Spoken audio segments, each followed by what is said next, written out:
Assalamualaikum warahmatullahi wabarakatuh.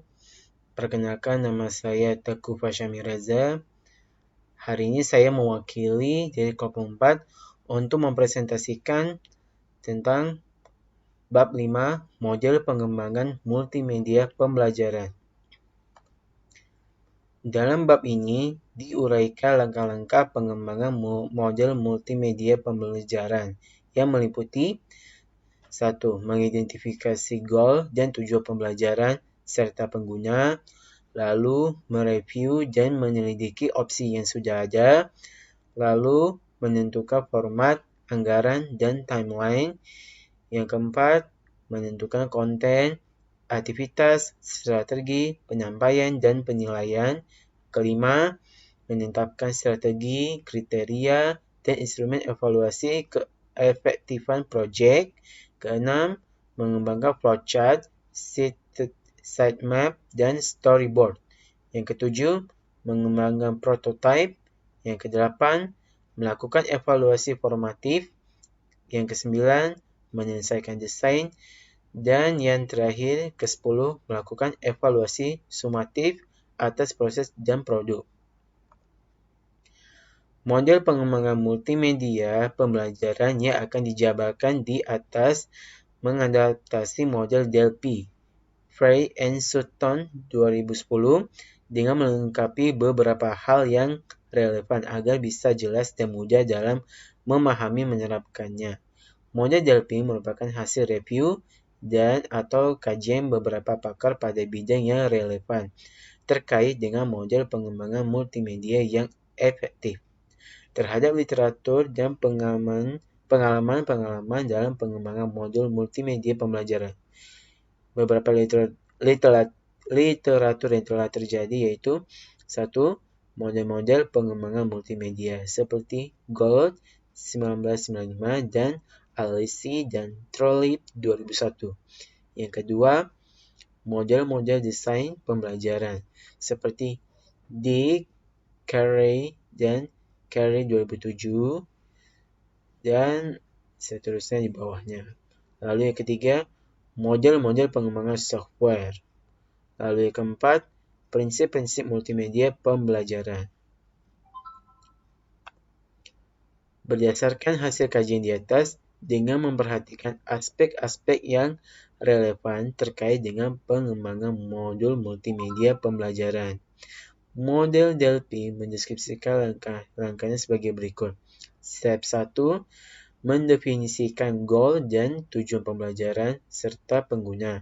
Step 2, mereview dan menyelidiki opsi yang sudah ada. Step 3, menentukan format, anggaran, dan timeline. Step 4, menentukan konten, aktivitas, strategi penyampaian, dan penilaian. Step 5, menetapkan strategi, kriteria, dan instrumen evaluasi keefektifan proyek. Step 6, mengembangkan flowchart, sitemap, dan storyboard. Step 7, mengembangkan prototype. Step 8, melakukan evaluasi formatif. Step 9, menyelesaikan desain. Step 10, melakukan evaluasi sumatif atas proses dan produk. Langkah yang tersebut bisa iteratif dan tidak terlalu turun.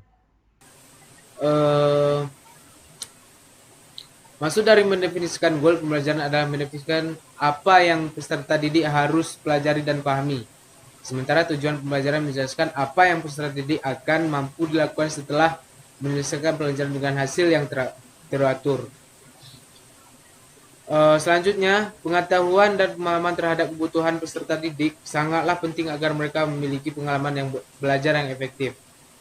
Pertanyaan-pertanyaan yang relevan dapat membantu memfasilitasi langkah ini antara lain. Apa yang harus peserta didik lakukan atau kuasai setelah mereka menyelesaikan aktivitas pembelajaran? Yang kedua, adakah prasyarat untuk bisa mempelajari kecakapan skill atau pengetahuan ini? Yang keempat, haruskah prasyarat dicatat atau dimasukkan dalam aktivitas ini? Yang kelima, adakah kendala fisik atau kognitif peserta didik pengguna yang perlu dipertimbangkan? Yang keenam, adakah konektivitas khas dan tingkat pengalaman komputer grup peserta didik atau pengguna ini. Kemudian 5.2 mereview dan menyelidiki apa yang sudah ada. Proyek ini tentunya memerlukan investasi yang tidak kecil, baik dari segi dana maupun waktu. Di antara aplikasi yang sudah ada tersebut, barangkali dapat ditemukan hal-hal yang telah memenuhi sebagian besar tujuan pembelajaran yang diperlukan, atau mungkin ada yang bisa bertindak sebagai template untuk proyek yang baru diusulkan. Nah, kemudian 5.3 menentukan format, anggaran, dan timeline. Berdasarkan hasil-hasil pada subbab 5.1 dan titik 2, ditentukan format, anggaran, dan timeline proyek. Terdapat 3 cara proyek pengembangan multimedia pembelajaran dapat diproduksi, yaitu dengan produksi dengan cepat, murah, atau baik. Namun, demikian proyek pengembangan yang memiliki ketiga kualitas tersebut jarang ditemui. Nah, modul multimedia pembelajaran yang dibangun atau dikembangkan bisa berupa simulasi, permainan, teka-teki, kegiatan pembelajaran berbasis masalah, tutorial, presentasi, animasi, studi kasus, atau penilaian. Untuk itu pengembang perlu mempertimbangkan isu-isu seperti peralatan, keterampilan, komputer yang dimiliki peserta didik atau pengguna, anggaran produksi, ketersediaan staf, pengembang, dan kebutuhan bandwidth serta server. Kemudian 5.4 menentukan konten, aktivitas, strategi, dan penyampaian penilaian. A. Berorientasi pada topik. Pendekatan ini dimulai dari topik sebagaimana pendekatan tradisional via silabus. Topik diurai atas elemen-elemennya jika subjek bersifat hierarki atau subtopik yang berhubungan. Pendekatan ini mudah diaplikasikan. Contoh. Oke, selanjutnya saya akan membahas tentang menentukan konten, aktivitas, strategi penyampaian, dan penilaian. Berdasarkan hasil-hasil pada subbab 5.1 hingga 5.3, ditentukanlah konten, aktivitas, penyampaian, dan penilaian. Namun, bagaimana cara peserta didik maupun orang lain dalam belajar tetaplah sama dan atau konsisten. 1. Analisis dan perencanaan konten. Terdapat 3 pendekatan dalam analisis dan perencanaan konten. Yang pertama, berorientasi pada topik. Pendekatan ini dimulai dari topik, sebagaimana pendekatan tradisional via silabus. Topik diurai atas elemen-elemennya, atau subtopik yang berhubungan. Pendekatan ini mudah diaplikasikan. Contoh ada pada gambar 5.21, merupakan bagian dari rancangan topik pada pembelajaran tentang pemrosesan kata atau word processing. Yang kedua, berorientasi pada konsep. Pendekatan ini serupa yang berorientasi topik, tetapi berfokus pada konsep daripada topik. Peta konsep terdiri dari konsep-konsep dihubungkan oleh kata atau frasa yang menunjukkan bagaimana konsep-konsep berhubungan satu sama lain. Di samping itu, peta konsep juga membantu memperjelas hubungan antar konsep-konsep yang berbeda dan dapat memberikan gambaran tentang urutan materi yang akan diajarkan di pembelajaran. Yang ketiga, berorientasi pada tugas atau tujuan.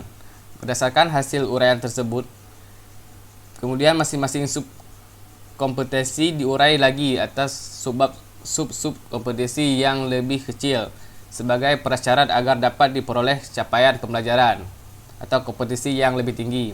Kondisi tersebut dapat diulang kembali sampai diperoleh pencapaian pembelajaran atau kompetensi yang terkecil dan tidak bisa diurai lagi. Yang kedua, menata atau mengurutkan konten. Setelah konten pembelajaran ditetapkan, langkah berikutnya adalah menyusun konten, subkonten maupun sub-subkonten ke dalam urutan yang sesuai dalam mengajarkan atau sesuai dalam menyampaikan ke peserta didik. Berikut prinsip-prinsip dasar dalam melakukan sekuensi materi, unit ataupun topik belajar. A. Urutkan dari materi, unit belajar atau topik yang sederhana ke kompleks. B. Urutkan dari materi, unit belajar, topik yang sudah diketahui atau yang dikenal ke yang belum diketahui. C. Urutkan dari materi, unit belajar ataupun topik yang khusus ke dalam umum. Yang keempat, urutkan dari materi, unit belajar ataupun topik yang konkret ke yang abstrak. Yang ketiga, pedoman penyajian konteks pembelajaran konten pembelajaran via multimedia dalam menyajikannya. Diharapkan memuat hal-hal sebagai berikut. A. Berikan overview tentang isi konten pembelajaran. B. Informasikan tujuan pembelajaran. C. Informasikan skill atau pengetahuan prasyarat untuk bisa mempelajari konten pembelajaran. D. Informasikan daftar konten pembelajaran. E. Jelaskan perkiraan durasi waktu dalam penyelesaian pembelajaran. Selanjutnya, jelaskan bagaimana aktivitas pembelajaran terjadi via modul multimedia pembelajaran ini. Dan terakhir, jelaskan tipe, format, jadual tes, penyelesaian tugas, serta tes akhir. Dalam skala konteks atau materi pembelajaran yang lebih kecil, skema berikut dapat dijadikan acuan dalam penyajian isi sebuah unit belajar. Yang keempat adalah strategi menyampaikan isi maupun konten pembelajaran. Berdasarkan hasil langkah-langkah sebelumnya, setelah ditentukannya konten atau materi apa yang akan dipelajari oleh siswa, selanjutnya bagaimana strategi penyampaian konten tersebut dapat dalam konteks multimedia. Pembahasan tersebut kita perlu memahami terlebih dahulu tentang 3 teori pembelajaran menurut Direktorat Pembelajaran dan Kemahasiswaan Dirjen Diktik 2014 yang diterapkan secara berbeda dalam konteks modul multimedia pembelajaran untuk tipe konten atau pengetahuan yang berbeda sebagai berikut. A. Teori behaviorisme untuk mengajarkan fakta dan konsep atau WAT. Yang kedua, teori kognitivisme untuk mengajarkan prosedur atau HO. Yang ketiga, teori konstruktivisme untuk mengajarkan penalaran tingkat tinggi atau prinsip atau Y. Baik, saya Syarif akan melanjutkan presentasi selanjutnya. Implementasi ketiga teori tersebut dalam pelaksanaan proses pembelajarannya menggunakan modul sehingga perlu memperhatikan hal-hal berikut ini. Yang pertama itu behaviorisme ataupun perilaku. Tujuan pembelajaran pertama itu perlu ditampilkan, kemudian pencapaian belajar perlu dinilai, dan yang terakhir umpan balik perlu diberikan. Yang kedua, kognitivisme. Yang pertama itu informasi yang penting perlu diletakkan di tengah layar dan ditonjolkan agar menarik perhatian. Kemudian yang kedua, informasi perlu ditampilkan sedikit demi sedikit untuk menghindari beban berlebih pada memori. Yang ketiga, materi pembelajaran perlu disajikan sesuai dengan gaya belajar mahasiswa. Kemudian yang ketiga, konstruktivisme. Yang pertama itu modul pembelajaran perlu bersifat interaktif. Yang kedua, contoh latihan perlu bermakna. Dan yang ketiga, peserta didik dapat mengontrol jalannya pembelajaran. Nah, selain itu, model instruksi atau pembelajaran dengan 9 kejadian menurut Gagne dan kawan-kawan pada tahun 2005 dan Degeng 2007 dapat digunakan untuk mengintervensi rencana pembelajaran via multimedia. 9 kejadian tersebut terdiri atas yang pertama, memberi motivasi atau menarik perhatian peserta didik atau pengguna, yaitu memastikan peserta didik atau pengguna siap untuk belajar dan berpartisipasi dalam kegiatan dengan menghadirkan stimulus untuk mendapat perhatian mereka.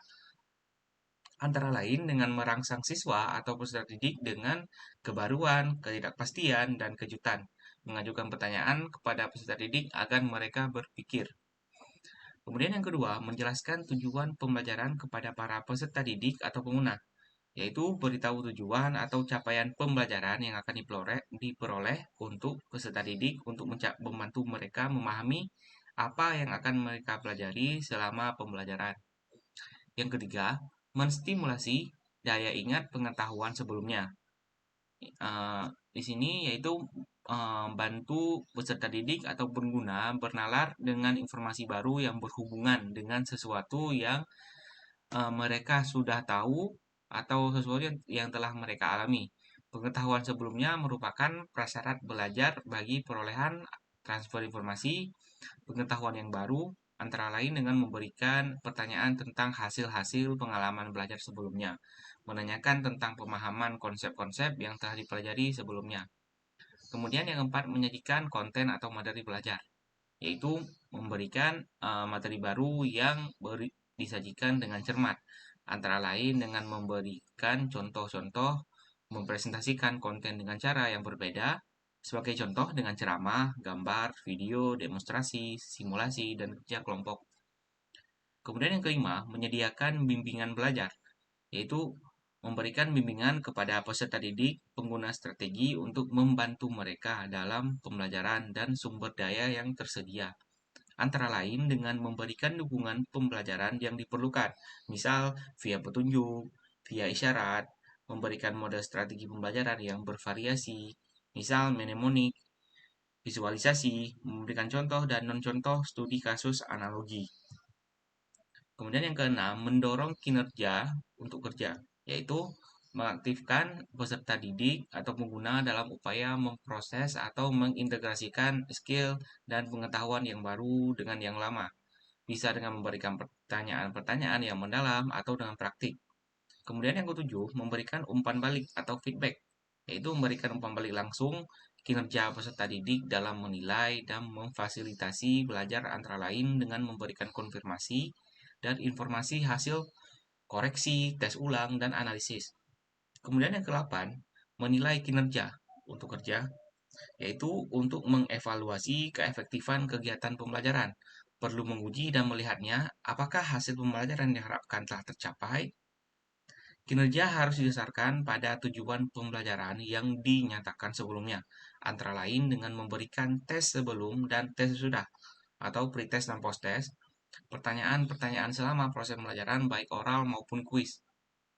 Kemudian yang terakhir, meningkatkan retensi dan transfer pengetahuan, yaitu untuk membantu peserta didik mengembangkan keahlian.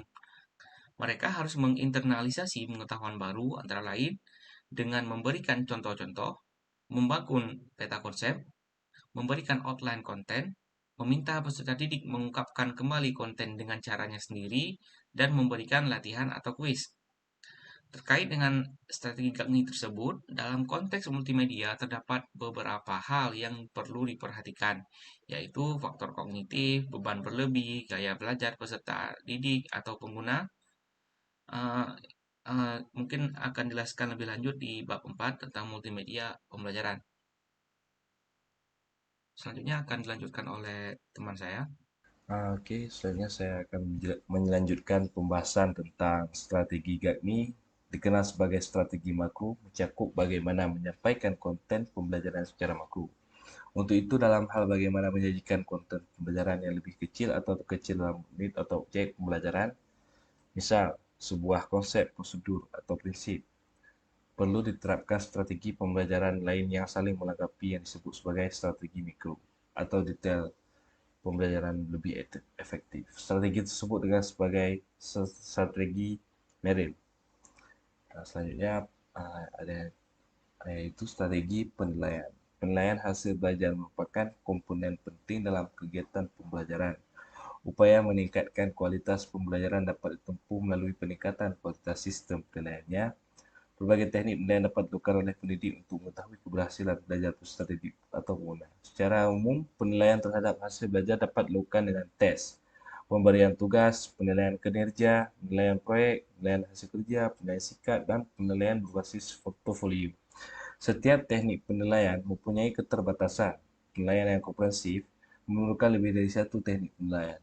Pada tahap ini, beberapa pertanyaan perlu dipertimbangkan, yaitu yang pertama ada bagaimana tim dapat menjelaskan kegiatan dan penilaian dengan tujuan pembelajaran. Yang kedua,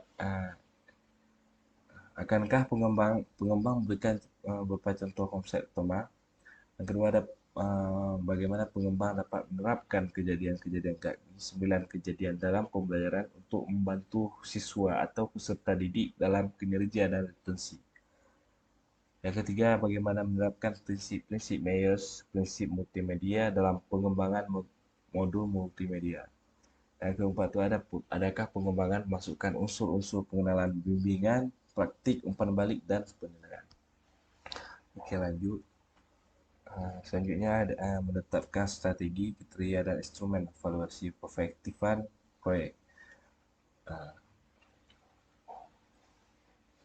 Keefektifan ini mengacu pada aspek pedagogis, sedangkan keefisiensian keefisienan mengacu pada aspek kognitif. Ketiga aspek keefisienan tersebut mengacu pada betapa pentingnya melakukan pemecahan materi atau konten pembelajaran menjadi unit-unit belajar yang lebih kecil sebelum dipresentasikan via multimedia.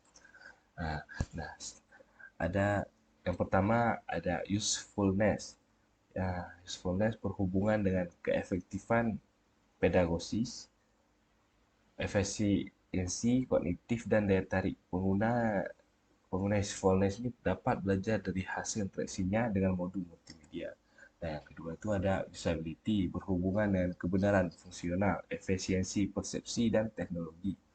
Pengguna dapat merasakan, menggambarkan, berinteraksi, dan menavigasi dengan materi multimedia pembelajaran. Usability ini merupakan hal yang lebih mendasar daripada usefulness. Jika sesuatu tidak useful, tidak dapat digunakan, pastilah ia tidak useful, tidak bermanfaat. Jadi teknik evaluasi terkait, sebenarnya ada teknik evaluasi terkait dengan aspek kebermanfaat usefulness. Yang pertama itu gunakan pra atau dan post test untuk menggunakan keefektifan modul multimedia pembelajaran. Yang kedua itu gunakan uji coba pada peserta didik pengguna untuk menentukan keefektifan, efisiensi dan daya tarik modul multimedia pembelajaran. Yang ketiga itu gunakan pengamatan langsung dalam menentukan keefektifan dan efisiensi. Yang keempat, bicarakan dengan peserta didik pengguna dalam menentukan daya tarik dan keefektifan. Mintalah kolega untuk mereview materi atau konten. Mintalah kolega untuk mengamati bagaimana peserta didik atau pengguna menggunakan modul tersebut. Oke. Mungkin ini saja dari saya. Assalamualaikum warahmatullahi wabarakatuh. Selanjutnya kita masuk ke 5.6. Mengembangkan flowchart, sitemap, dan storyboard. Flowchart, sitemap, dan storyboard adalah metode visual yang menyajikan gambaran yang jelas tentang konten pembelajaran. Mereka mendemonstrasikan program melalui layar-layar yang mempromosikan komunikasi dan kejelasan antara anggota tim pengembangan. Yang pertama, sitemap adalah representasi visual dari struktur menu aplikasi atau struktur menu halaman web. 2. Flowchart adalah representasi visual dari urutan langkah-langkah dan keputusan-keputusan yang diperlukan untuk melaksanakan proses pembelajaran. Setiap langkah dalam urutan dicatat dalam bentuk diagram.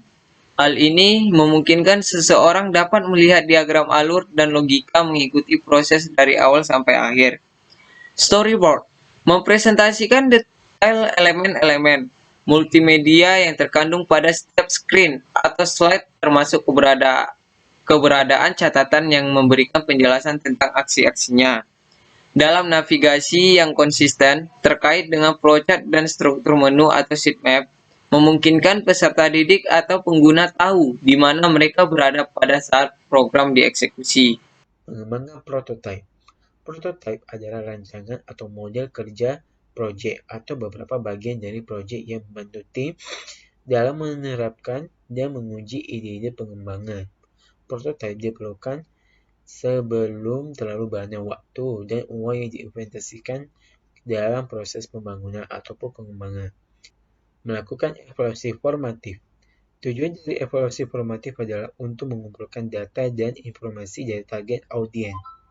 Keputusan formatif adalah hasil evaluasi yang memberikan petunjuk tentang cara bagaimana meningkatkan materi pembelajaran atau prosedur yang mereka rancang dan kembangkan. Proses evaluasi formatif harus mencakup umpan balik dari beberapa jenis stakeholder kepada ahli konten dan klien. Baiklah, selanjutnya saya akan menjelaskan materi 5.9, menyelesaikan desain.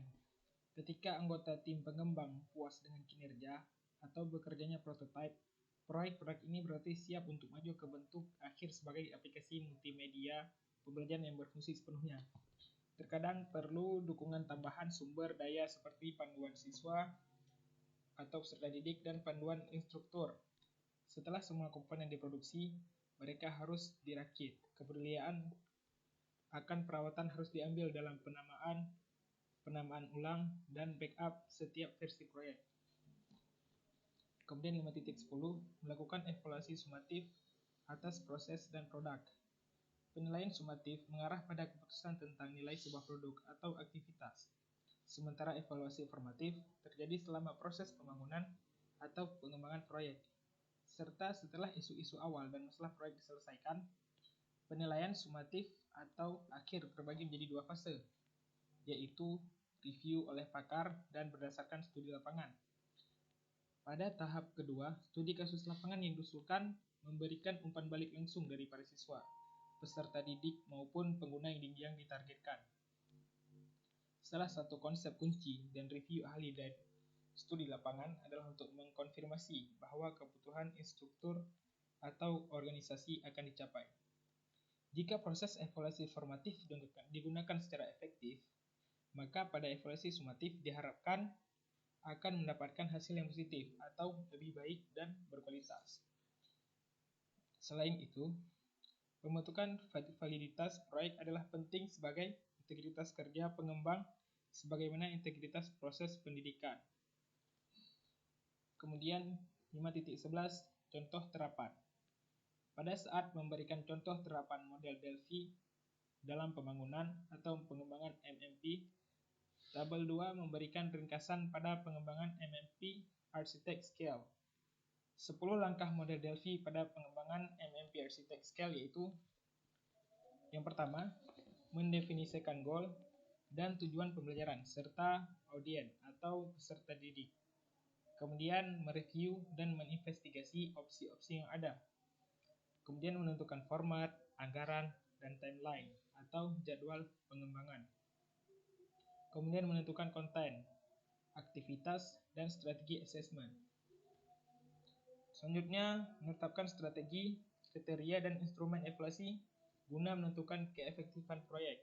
Kemudian mengembangkan flowchart, sitemap, dan storyboard. Kemudian mengembangkan prototype.